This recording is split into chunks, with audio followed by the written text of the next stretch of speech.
Hello and welcome to the Album Man, and today we're going to be doing another concert review. This is of Fish, who I saw, oh god, where did I see him? In the Wellington Park Hall, in about May. I honestly can't remember the exact date, but yeah, Wellington Park Hall. And yeah, so Fish, if you don't know, he's the ex-singer of Marillion. He was on the number one, certainly in the UK, I think number one albums in the UK of Misplaced Childhood and Clutching at Straws. He was also on the albums Script for a Jester's Tear and Fugazi before leaving the band after really just getting sick of touring and not particularly like being, big as Marillion were pretty big back in the late 80s, early 90s. So he decides to do a solo career and has been putting out albums from Vigil in the It's Vigil in the Wilderness of Mirrors up to his last album was 13th Star, which came out I think maybe 2000, I don't know, a few years ago, and now he has an upcoming album, Feast of Consequences, which this tour was, sort of promoting. And damn did he play a lot of songs from Feast. I mean, like you see, he played 1, 2, 3, 4, 5, 6, 7, 7 songs from Feast. So, yeah, that's, quite a few. I got to hear a lot of the new album. But also he played some classics. He played some stuff from Script for a Jester's Tear. He played, then, a lot of stuff, quite a bit of stuff from Internal Exile, one of his solo albums, from Sunset of Empire. So yeah, a variety of stuff. So, let's, go through his set, have a look. So, we'll talk about the songs from Feast of Consequences first. I just want to talk about this mainly as a whole. So, yeah, I really enjoyed the stuff from Feast of Consequences. From Perfume River, which opened up the concert to, it was just a fantastic way to open, a nice big song. And probably my favourite from the new album, except for, one of my favourites certainly, Blind to the Beautiful. I love that. That was just this lovely sort of more ballady, I think even acoustic driven song. Yeah, it was just an absolutely lovely ballad. I enjoyed that song an awful lot. Then All Loved Up, that was a really catchy song. And then we get the epic Suite. The Suite, which contains Crucifix Corner, The Gathering, and Thistle Alley. I think there may be another part of the Suite in the album, I'm not sure. But yes, this seems to be the main bit of the album. A lot about the general theme of Feast seems to be about sort of World War One.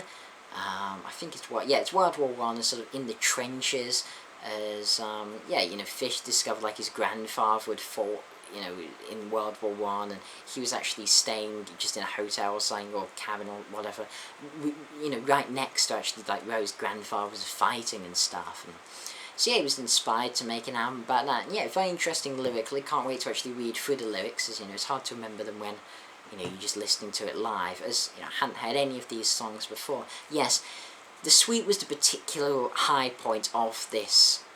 Certainly of the Feast stuff, I'd say, as it had those sort of progressive elements to it that, that almost, I don't know how to describe that, Fish Marillion, I suppose, prog, to it.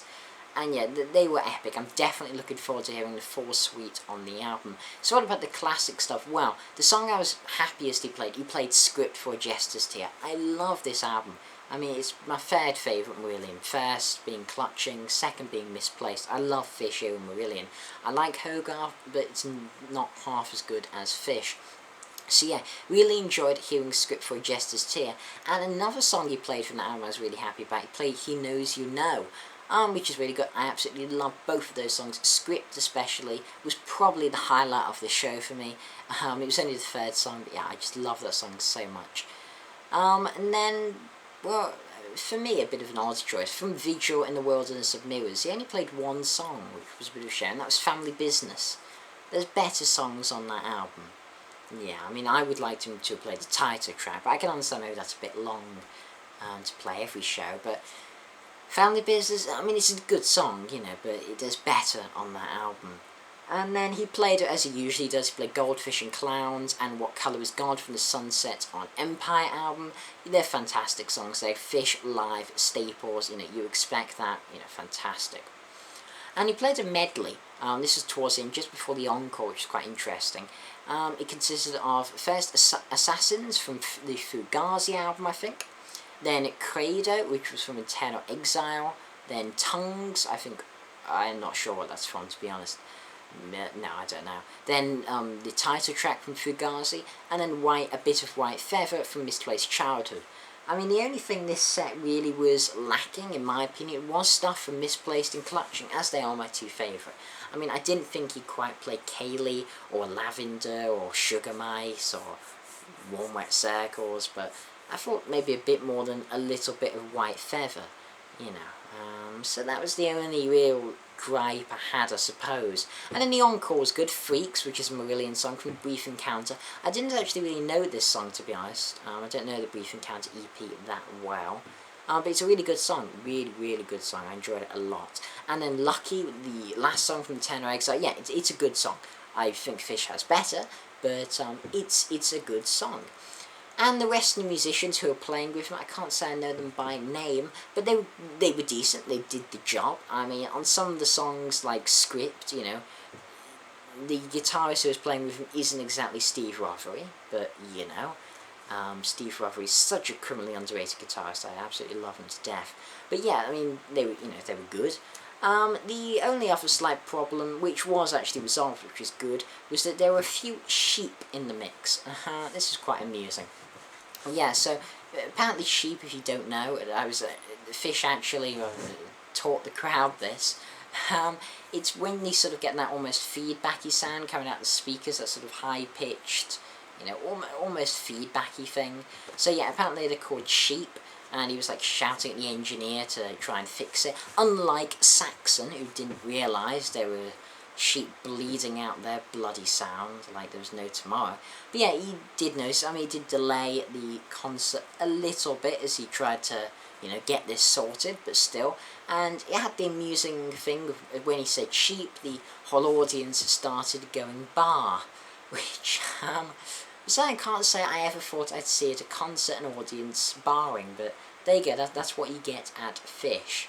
Yeah, he's fantastic live. He's playing the Hard Rock Hell Prog 2 Fest, which is being held in North Wales. So yeah, you should definitely check him out there if you haven't seen him live already. Definitely knows how to play. His voice, I still think is fantastic. Then his slight gripes, again, I would have liked more Misplaced and Clutching, but that's my own personal preference. And I would have liked to have had at least something from 13th Star.